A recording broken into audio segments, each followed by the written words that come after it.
자, 안녕하십니까. DTV 칼럼의 김카스입니다. 반갑습니다. 예. 자, 오늘 또 큰일이 하나 있었죠. 이화영 전 경기도 평화부지사의 2심 항소심 판결이 있었죠. 선고 공판이 있었는데 결국은 뭐 9년 6개월에서 7년 8개월 한 2년 정도가 깎이긴 했는데, 그 중요한 포인트는 이화영의 죄가 몇 년을 받느냐가 중요한 포인트가 아니었고, 이재명 대표의 미니 재판이라고 할 정도로, 미리 보는 이재명의 재판이다라고 할 정도로 상당히 이재명 대표의 연관성이 인정이 되느냐 안 되느냐에 초점이 맞춰져 있었잖아요. 근데 오늘 2심 항소심 판결문을 저도 입수를 해서 봤는데, 이재명 대표가 연관성이 있다라는 판결이에요. 어떻게 보면 이화영이 주장하는 게 모든 게 다 반박이 돼버렸거든요. 탄핵이 돼버렸어요. 그러니까 연어 술파티 부분도 뭐 탄핵이 됐고, 그 다음에 김성태 방용철의 증언이 허위다, 이것도 탄핵이 됐고, 이재명을 위한 방북 비용이 아닌 김성태를 위한 자신만을 위한 방북 비용이었다, 이것도 탄핵이 됐고, 뭐 쌍방울이 주가 부양을 위해서 대북 송금을 한 것이다도 탄핵이 됐어요. 모든 이화영이가 이재명을 옹호하는 발언, 이재명을 빼주려고 했던 옹호하는 발언들은 다 탄핵이 됐거든요. 거기다가 재판부 판결 중에 김성태와 방영철의 증언이 허위라고 보기가 힘들다, 어렵다라고 판결을 내렸어요. 주문에 그렇게 나와 있는데, 판결문에. 자, 이거의 내용은 이 내용은 지금 뭐냐. 김성태와 방영철이가 법정 증언이랄지 경찰 검찰 조사에서 계속 이재명과 통화했었고, 민주당 이화영을 통해서 이재명 대표 방북 비용을 대신 대납해줬고, 필리핀에서 리오남을 만나서 돈을 줬고, 자, 이런 것들을 계속 증언을 해왔잖아요. 근데 이화영 쪽에서는 다 거짓말이다라고, 이재명 쪽이나 이화영 쪽에서는, 민주당 쪽이죠, 특히나 다 거짓말이다, 저 김성태 어떻게 믿느냐, 저 깡패 출신 아니냐, 이렇게 인신공격까지 해왔던 사람들이잖아요. 하지만 재판부는 그렇게 판단하지 않았습니다. 김성태와 방용철이 증언 자체가 허위라고 보기 어렵다라고 말을 한 거예요. 왜? 신빙성이 있기 때문이다, 이러는 거죠. 그리고 연어술파티 부분에서는, 연어술파티 회의 부분에서는 재판부가 이렇게 판단을 내렸죠. 재판장이 이화영의 나이나 학력이나 뭐 이런 걸 고려해 볼 때 연어회 사준다고 거짓말 할 사람은 아니다. 자, 여기도 빵 터졌는데, 그러니까 네가 연어회 사준다고 거짓말 할 사람이냐? 네 학력이 얼마고, 네 인품이 얼마고, 야, 네 지위가 얼만데, 너가 기껏 연어 사준다고 네가 거짓말 할 사람이냐? 이해찬이 측근아이냐? 뭐 이런 식의 판단이죠. 재판부의 판단은. 모든 게 다 탄핵이 됐고, 이화영이 주장은 모든 게 다 탄핵이 됐어요. 그러면 지금 회자되는 게 이런 부분이죠. 이화영의 1심 재판에서 김현철인가? 김광민인가? 아무튼 최후 변론에서 이렇게 변론에서 좀 이슈가 됐었는데, 이화영이 유죄면 이재명도 유죄다 라는 게 1심 판결에서 최후 변론 했었잖아요. 그게 좀 이슈가 됐었잖아요. 결국은 그 변호사의 절규대로 이화영은 유죄를 선고받았습니다. 자, 대법원 상고가 남았긴 했는데, 이게 대법원 같은 경우는 양형의 기준, 양형을 따지자는 게 아니고 법리를 따지자는 거예요. 그러니까 인정이 된 부분이라 모든 게 다 문땡땡이한테 법카 사용한 거, 뇌물 받은 거, 정치자금 받은 거, 용인에다가 사무실 차렸는데 건설회사에서 돈 받아 처먹어가지고 거기다가 사무실 차린 거, 그 중에 얼마를 또 이해찬한테 넘겨준 거, 모든 게 인정이 됐어요. 그러다 보니까 대부분까지 가더라도 크게 이화영한테는 득될 것은 없다, 무죄 나올 가능성은 없죠. 이제 유죄가 확정이 된 거예요. 그럼 여기에서 이화영은 벌써 민주당 쪽에서 손절한 것 같더라고요. 손절한 것 같아요, 이화영을. 민주당 쪽에서는. 그럼 여기서 중요한 건 뭐냐. 이제 이 대북송금 재판의 2심 판결, 그러니까 최종 판결이죠, 어떻게 보면. 대법원 상고 판결도 있겠지만, 일단은 뭐 양형에 따라서는 최종 판결이다 보니까, 2심 판결이. 그러면 이 이화영 재판이 과연 이재명이 받을 재판, 대북 송금 재판에 얼마나 반영이 될 것이냐가 문제인데, 결국 검사 쪽에서는 이재명 재판의 공판검사는 아마 이화영의 2심 판결문을 가지고 많이 이야기를 할 거예요. 재판부에서도 이 어느 정도 2심 판결문, 신진우 판사나 또 2심의 항소심의 재판장을 맡았던 재판관이나 이런 사람들의 의견을, 판결 요지나 의견을 반영을 많이 할 거란 말이에요. 그러니까 이재명 대표의 대북 송금 재판은 상당히 불리해졌죠. 더더군다나 선거법 재판 같은 경우도 송달을 하도 안 받으니까 공시송달을 해놓고 오늘 이재명 대표 국회의원실에 바로 전달을 했다는, 그 수령을 받았다. 그래서 다음 달에 시작이다 재판이, 이런 뉴스까지 나왔어요. 이렇게 된다면 이 김인섭이 대법원 확정까지 나왔잖아요. 5년. 김인섭이 판결이 또 이재명 대표의 선거법 2심 판결에 영향을 미칠 겁니다. 백현동 관련해서는. 이제 이재명 대표 쪽에서는 국토부 외압 때문에 어쩔 수 없이 우리가 종상향한 것이다 라고 계속 우겨왔고, 허위사실까지 유포해 가면서 PPT까지 만들어 가면서 대선 때 그렇게 자기 합리화를 시켰는데, 결국은 김인섭 재판의 마지막 판결에, 최종 판결에는 백현동 개발의 종상향 4단계는 국토부 외압이 아니다, 김인섭이와 정진상의 친분을 이용한 권력형 비리 사건이다 라고 규정을 지은 거예요. 그러다 보니까 최종 결정권자인 이재명에게도 그렇게 유리하겠지는 않겠죠. 그도 그럴 것이, 이재명 대표나 이런 민주당 쪽에서 지금 주장하는 게 뭐예요? 성남의 백현동 용벽 아파트는요, 국토부가요, 종상향 안 시켜주면요, 감사한다 그랬거든요. 그래서 해준 것 뿐이에요. 이렇게 주장하고 있습니다. 하지만 국토부가 문건을 통해서 저도 체크를 해봤는데, 감사원 문건도 있어요. 저 다 가지고 있는데, 국토부가 요구했던 건 종상향 2단계입니다. 준주거지역까지만 해달라는 거였어요. 녹지였잖아요. 식품연금 부지가. 이 녹지는 개발이 안 되잖아요. 그러다 보니까 이게 땅을 팔아먹으려면, 국유지를 팔아먹으려면 뭐 개발이라도 해야지 이 민간업자를 달라들 거 아니에요. 그래서 국토부에서 요구했던 것은 무엇이냐, 성남시에. 야, 이거 그냥 녹지에서 준주거지역까지만 풀어주라. 그러면 뭐 땅 잘 팔릴 거 아니냐. 우리 이전 빨리 할게. 그거 네 민간업자한테 팔아라. 공원을 만들든 어쩌든 해라. 자, 이렇게 나온 거예요. 근데 이재명 대표는 그것도 안 해줬어요. 성남시 때. 성남시장 때. 안 해주고 버티고 버티다가 결국은 어떻게 했어요?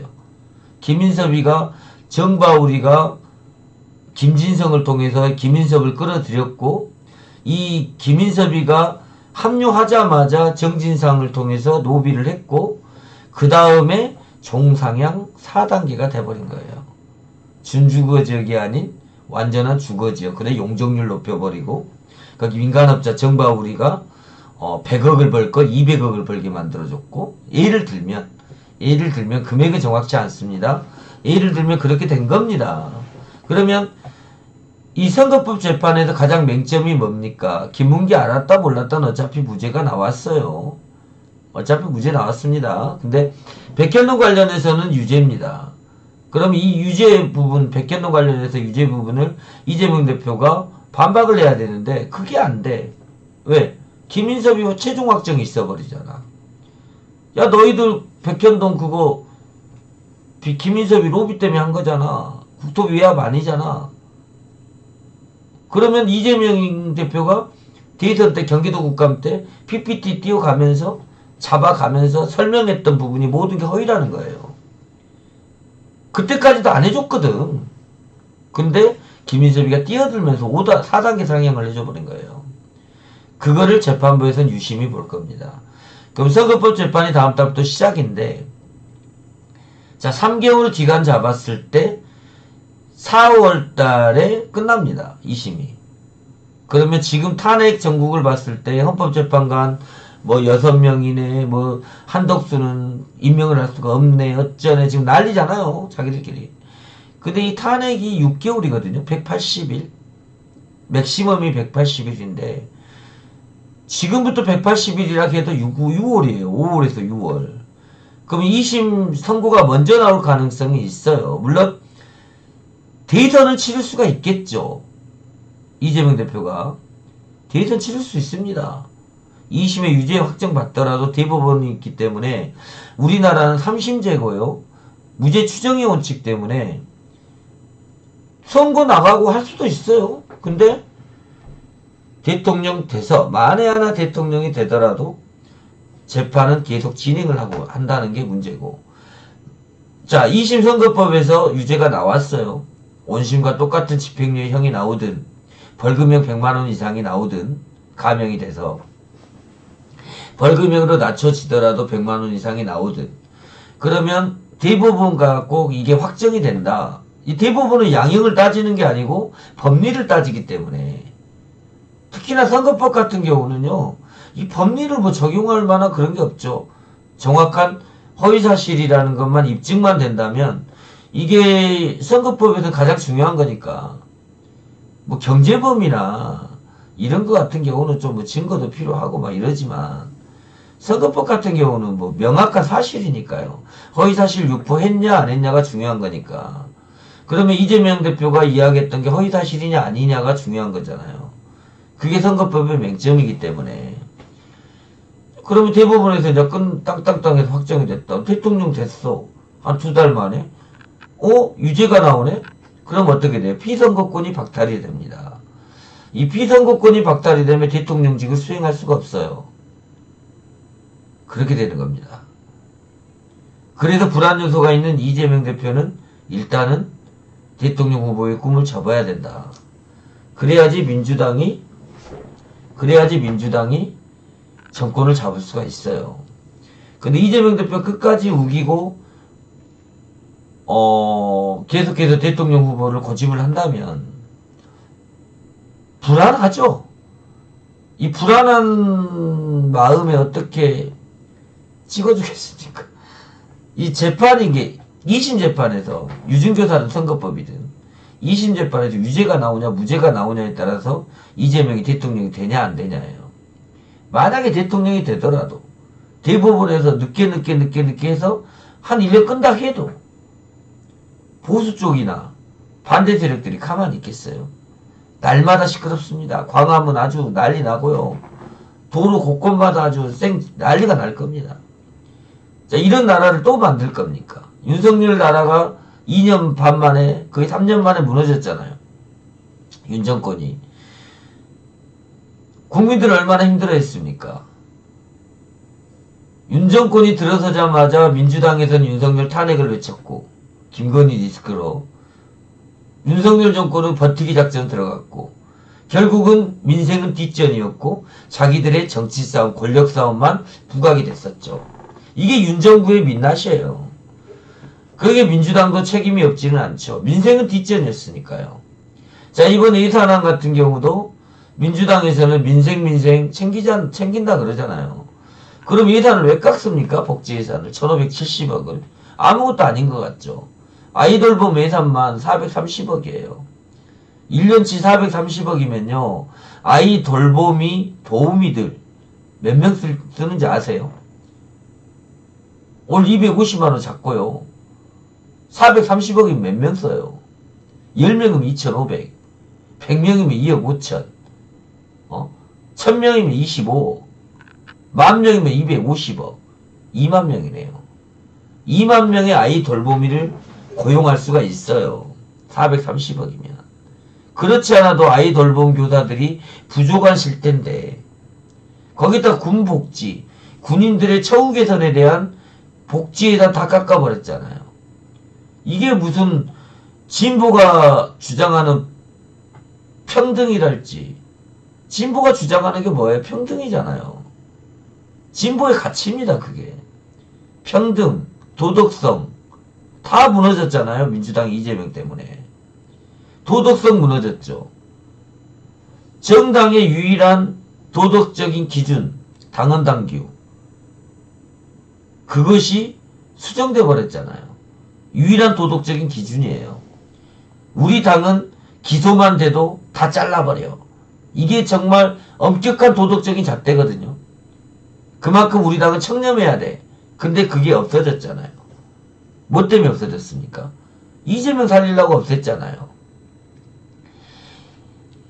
이재명이 대통령 후보 당대표 때, 제일 처음에 당대표 선거 때 정청래랑 대통령 낙선하고 개항을 해 국회의원 나가고 당대표 선거 때 당헌당규 고쳤잖아요. 왜?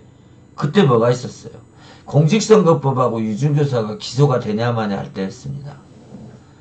그 기소만 돼도 제명을 당해야 돼. 그 당대표직 내려놔야 되고 그래야 되는데 제명까지는 안 당하죠. 국회의원 배지는 알고 있으니까. 근데 당대표 시켜먹으려고 당헌당규 고친 거잖아요.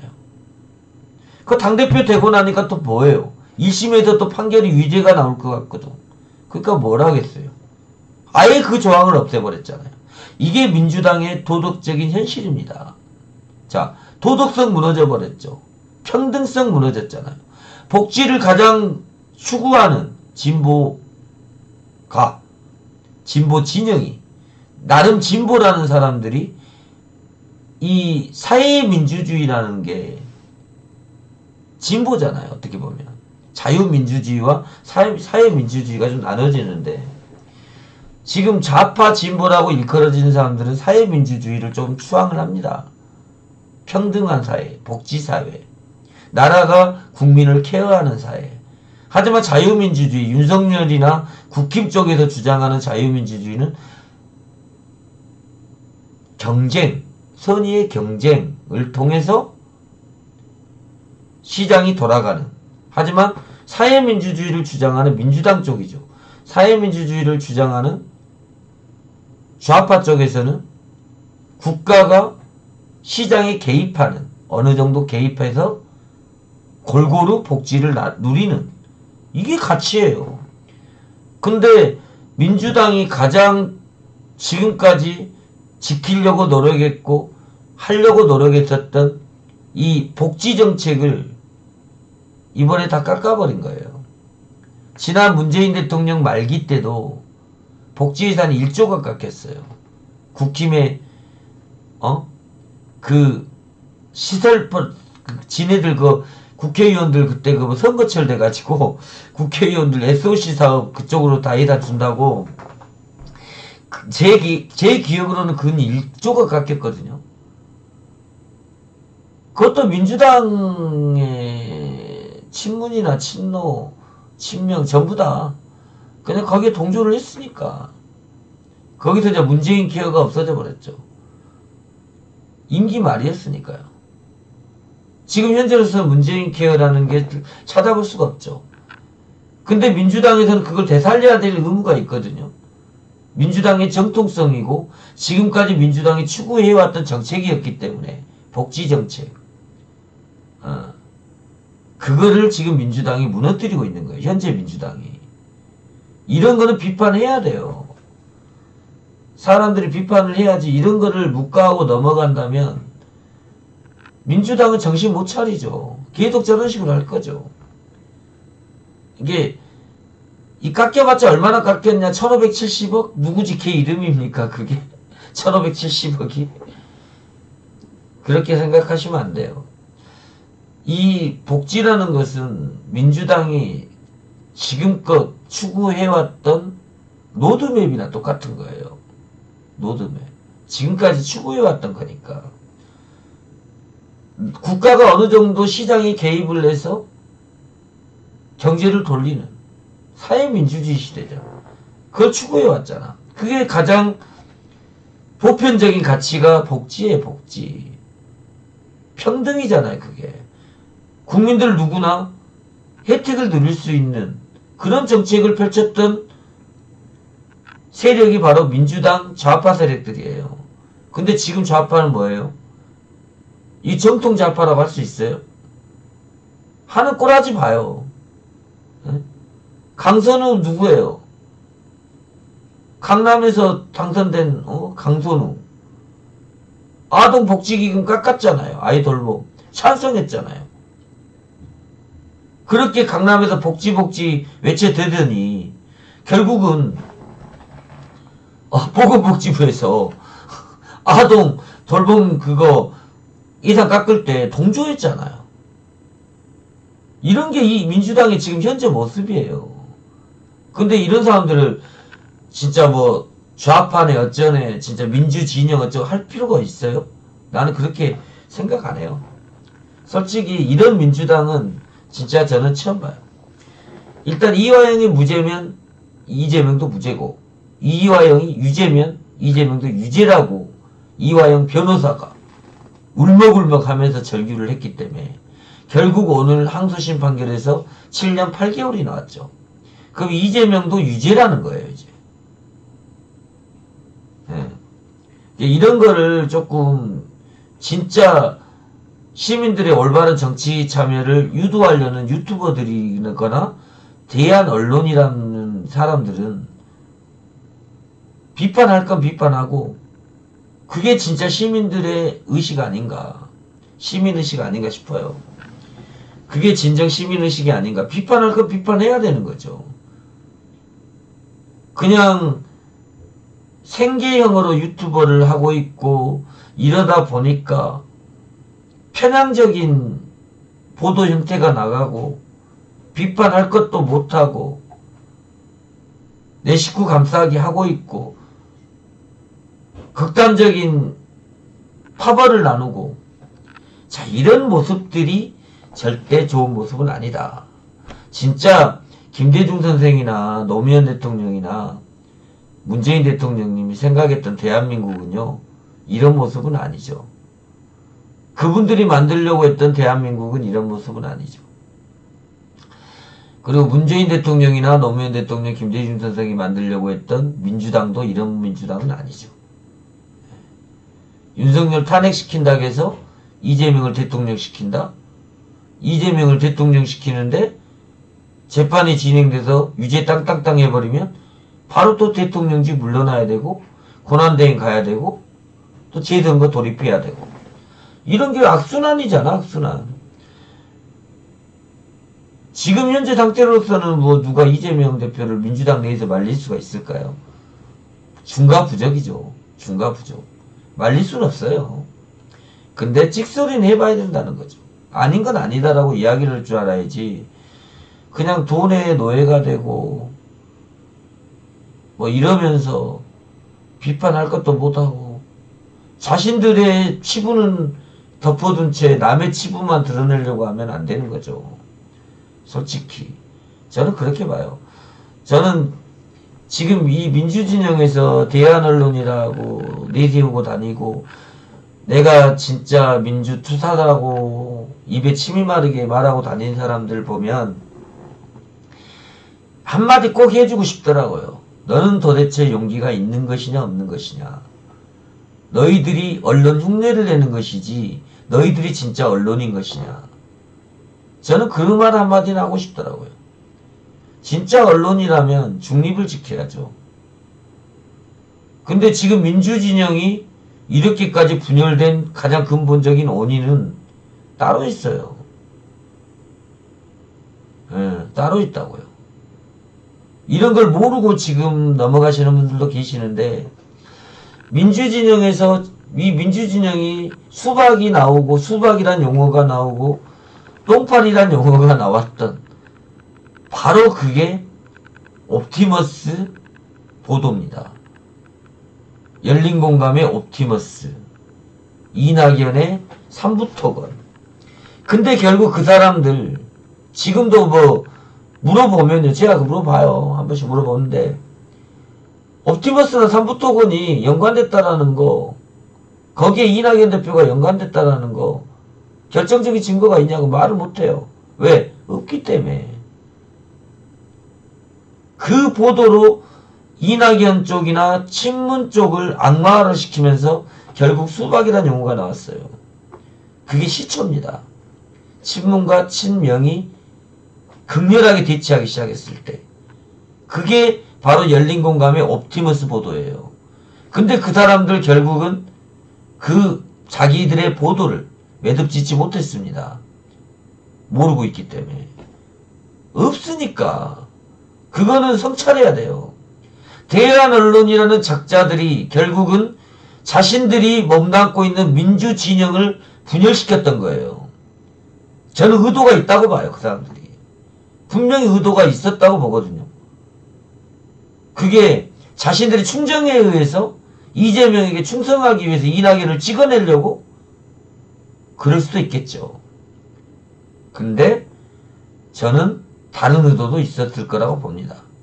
다른 의도도. 저는 그게 진짜 지금까지도 참 마음이 아픈 게 민주진영이 이렇게까지 갈라진 적은 없었거든요. 지금은 뭐 조국당 갈라졌죠. 문재인 아마 4분 5열 됐잖아요. 촛불행동이 나오기 시작하고 한총련이 촛불행동을 장악하기 시작하면서 전대협 사람들, 민노총 사람들과 분열이 일어나고 이게 지금 민주진영의 현실이거든요. 단합이 됐었던 민주진영이 광화문에 촛불로 하나가 됐었던 민주진영이 어느 순간 둘로, 셋으로, 넷으로 나눠지기 시작했던 거예요. 그게 다 저는 제 나름대로 생각은 유튜버들이 활성화가 되기 시작하면서 각자의 이런 어그로, 이게 한마디로 말하면 생계를 유지하다 보니까, 유지해야 되니까, 어느 정도 근거 없는 사실들을 마구잡이로 유포했던, 거기에 현혹이 됐던 시민들이 있었고, 마구잡이로 유포하는 유튜버들이 있었고, 그게 맞아떨어지면서 넷으로, 셋으로, 둘로 갈라졌던 것 같아요. 저는 원인을 그렇게 봅니다. 지금이라도 이 민주진영이 단합을 하려면요, 제가 봐서는 힘들어요. 지금 현재 상황으로는. 친명과 친문 너무 극렬하게 대치하고 있고 너무 강해. 양쪽 다. 이제는 누가 이기냐가 문제지, 야 그냥 우리 둘이 합치자가 아니에요. 합쳐질 수가 없습니다. 이제는 누가 이기냐. 너 이재명 날라가면 뭐 제명인의 마을에 이장도 없어졌는데 마을 주민들이 무슨 소용이야? 이렇게 공격하는 사람들도 있고요. 이재명 대표 물러났잖아요. 이장직에서. 개딸들 탁 손절해버리고. 저는 그것도 쇼라고 봐요. 예전에 송가혁 손절하듯이. 근데 송가혁의 잔존 세력들이 개딸들의 제명인의 마을을 장악하고 있다는 것도 또 팩트입니다. 그것도. 이런 게 참. 아무튼 이 상태로 가다가는 민주당은 절대 정권 못 잡을 거예요. 이재명 대표가 욕심을 버리지 않는 이상. 저 같으면 솔직히 선당후사 합니다. 솔직히. 선당후사. 근데 뭐 대안 세력이 없으니 나밖에 없으니 이렇게 생각할 수도 있겠죠. 이재명 대표는. 야 지금 나 말고는 뭐 없지 않아 하면서 막 그럴 수도 있겠죠. 근데 그건 본인의 생각이지 국민들의 생각은 아니거든요. 선거법에 유진교사나 2심에서 유죄가 나왔을 때 어떻게 자기가 대처할 것이냐.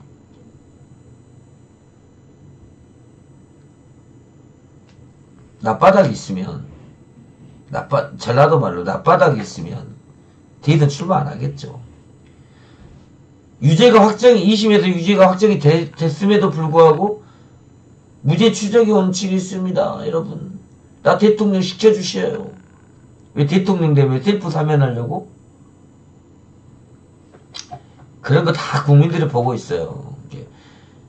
저는 솔직히 2심 확정되면 대선 후보 포기하고 당대표직 물러나는 게 지방선거에도 유리할 것 같아요. 솔직한 말로.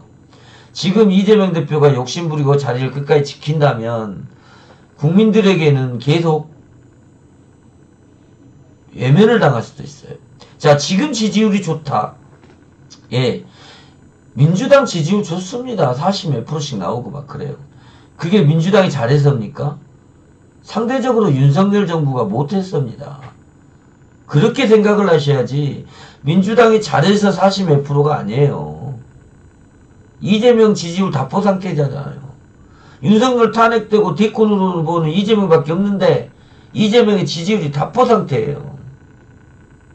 이런 것도 신중하게 생각을 해봐야 돼요. 무조건 민주당이 정권 잡아야 된다. 그래서 이재명이 필요하다. 이런 아니란 생각을 갖고 있다가는 민주당은 정권 못 잡습니다. 보수 쪽에서 노리는 거는 바로 그거예요. 왜 우원식을 띄워주고 그러겠습니까? 이재명과 우원식을 싹 붙이는 거예요. 거기에 또 현혹되고 있더만 보니까 사람들이. 자, 아무튼 오늘은 뭐 다른 건 없고요. 이화영의 항소심 재판에 다음 이재명이 받을 대북송금 재판에는 상당히 영향을 끼칠 것이다. 이화영이 유죄면 이재명도 유죄다. 변호사의 절규대로 될 것이다. 그리고 이재명 대표는 솔직히 항소심에서 선거법이든 유증교사든 유죄 확정이 된다면 당대표도 물러나고 그냥 선당우사 하시는 게 민주당을 살리는 게 진짜 민주당을 사랑하신다면 말 입버릇처럼 하고 다니잖아요. 민주당을 살려주십시오. 민주당을 살아야 돼. 진짜 민주당을 사랑하신다면 본인 스스로 물러나는 것도 좋아요. 그래야지 민주당도 살고 당신도 삽니다. 물귀신 작전으로 나 혼자 죽을 수 없어. 민주당 끌고 들어갈 겁니까? 그러면 평생 당신은 정치 못해요. 이제 이번 대선 때 또 떨어지고 나면 낙선되고 나면요. 당신은 정치 인생 끝납니다. 그때 후회하지 마시고 미리서 선당우사 하시기 바랍니다. 그거는 일반 시민으로서 간곡히 부탁드리는 거예요. 민주당을 오랫동안 지지했던 사람으로서. 민주당을 오랫동안 지지했던 사람으로서 간곡하게 부탁드리는 겁니다. 본인의 뜻이 억울하든 어쩌든 간에 사법부의 판단이 2심에도 유죄가 확정이 된다면 더 이상 욕심부리지 마시고 민주당을 위해서 대선 후보 출마 포기하시고 당대표직 물러나시고 그래야지 지방선거도 민주당이 희망이 있어요.